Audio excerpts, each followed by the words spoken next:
Благодарам. Дозволите ми на почетокот, од името на Социјалдемократскиот сојуз, од моје лично име и од името на граѓаните на Република Македонија, да им честитаме на граѓаните на Црна Гора за поканата за членство во НАТО алијансата.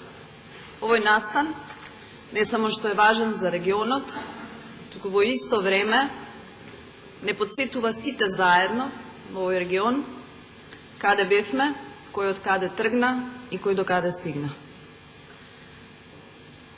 Денешната дискусија за извештајот на Европската комисија за напредокот на Република Македонија, јас слободно можам да го наречам елегија за недостижното или неповратно загубеното за Република Македонија.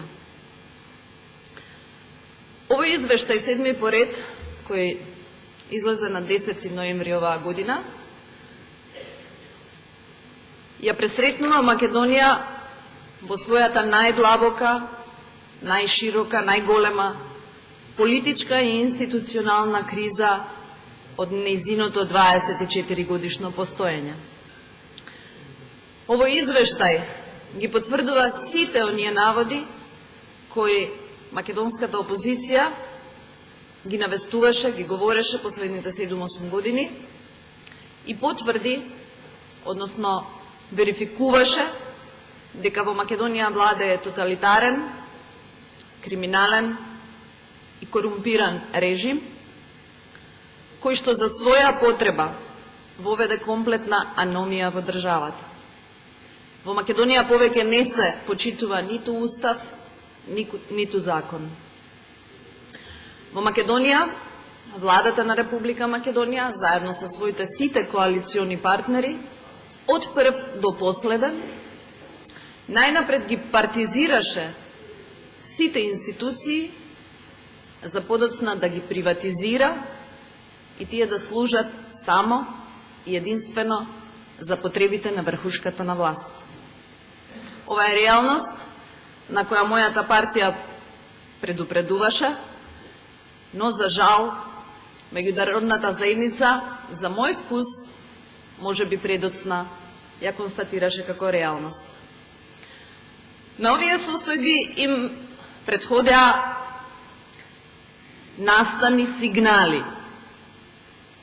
Тоа беше, да речеме, апсењето на политичките неистомисленици, како што се новинарот Кежаровски, Душко Млекарот, заедно со членовите на неговото семејство, Рувин Чозаревски, Мирослав Шиповиќ, затворањето на А1 телевизија, рушењето на повеќе милионската инвестиција Космос и така натаму.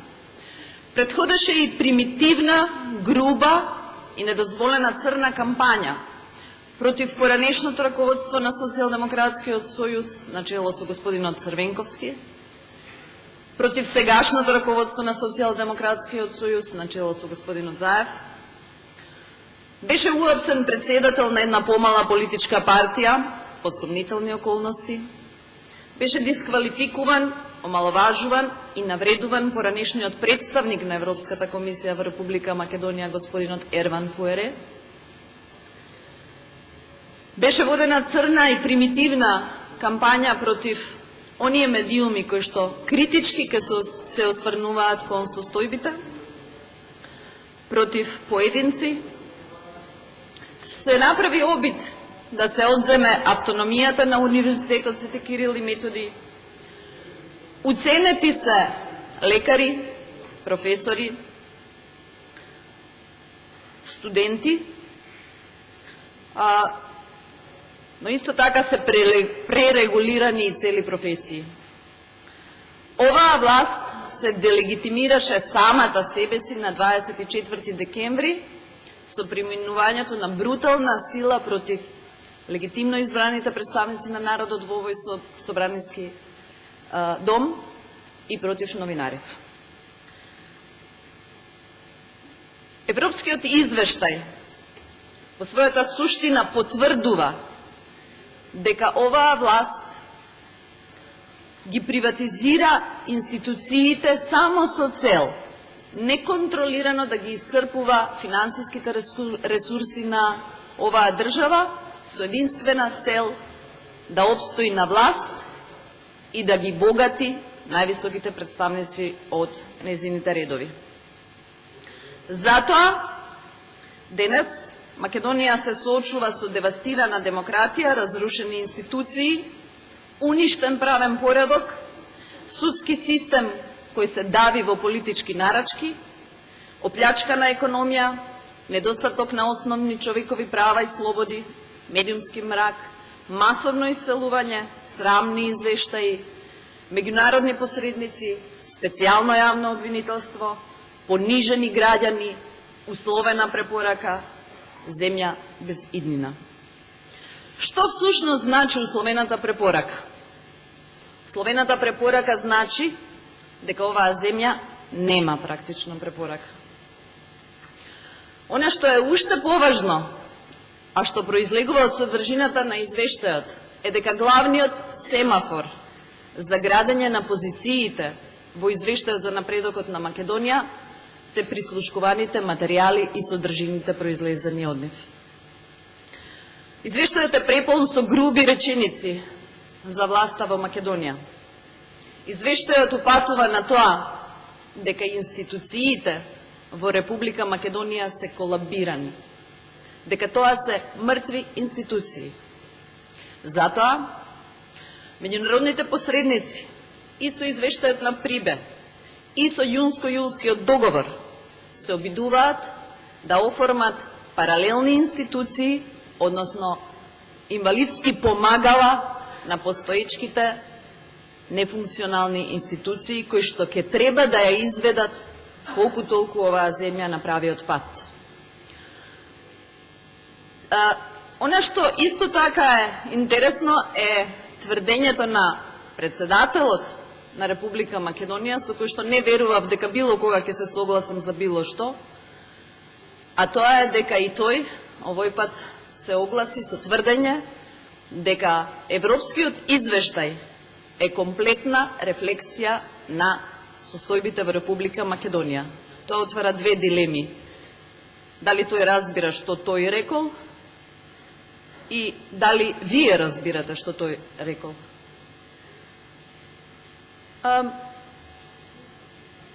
Понатаму, место е да се подвлече дека овој извештај потврдува дека се што говореше опозицијата стои како факт во извештајот и дека Европската комисија е првата институција која недвосмислено ги потврдува сите криминали и злоупотреби на оваа власт во самиот извештај. И комесарот Хан во своето обраќање по повод објавувањето на извештајот лично и се обрати тврдејќи дека високи владини функционери се вмешани во незаконското прислушкување на над 20.000 граѓани во Република Македонија и дека содржините упатуваат на тоа дека се направени големи злоупотреби за кои што ќе биде потребно да се остварат судски процеси. Се поставува прашањето: ако навистина се колабирани институциите, кој ќе ги процесуира предметите кои што ќе произлезат од специјалното јавно обвинителство? Овие институции, вакви какви што се, со сигурност тоа нема да може да го направат. Друг белег на овој извештај е тоа дека во голем дел од прилагодувањето на нашето законодавство со европското, Македонија постига резултат, но веднаш наспроти тој забележан резултат стои констатацијата дека ако сме способни да ги нашминкаме состојбите во Република Македонија со тоа што ќе ја усогласиме регулативата, веднаш не издава имплементацијата за која што се покажуваме дека сме апсолутно неспособни и дека сите тие процеси ги води во една деструктивна и ретроградна насока.